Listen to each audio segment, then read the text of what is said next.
নতুন কোনো প্রকল্প হয়নি।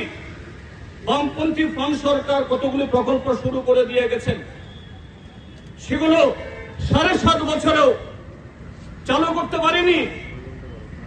কিন্তু হাজার হাজার কোটি টাকা স্মার্ট সিটির নামে, জল জীবন মিশনের নামে, আরবান ডেভেলপমেন্ট নামে খরচ হচ্ছে।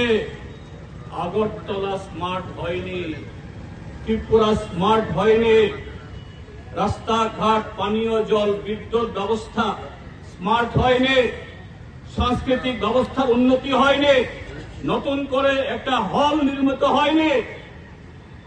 কিন্তু স্মার্ট হয়েছে শাসক দলের কিছু লোক, হুমরা চুমড়া, যারা নির্বাচনের জবরদখল করে ছাপ্পা ভোট দিয়ে কর্পোরেটর হয়েছেন, বিধায়ক হয়েছেন।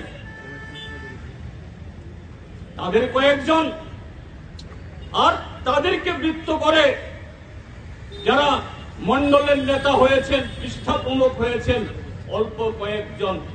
তাদের বাড়িঘর স্মার্ট হয়েছে, তাদের চেহারা স্মার্ট হয়েছে, তাদের অর্থ সম্পত্তি স্মার্ট হয়েছে। আর গোটা ত্রিপুরাজ্যের সাথে এই আগরতলা এখন নাগরিক পরিষেবা লাটে উঠে। এটা সকাল থেকে সন্ধ্যা অবধি প্রতিটি চৌমুনিতে সেখানে ট্রাফিক জ্যাম,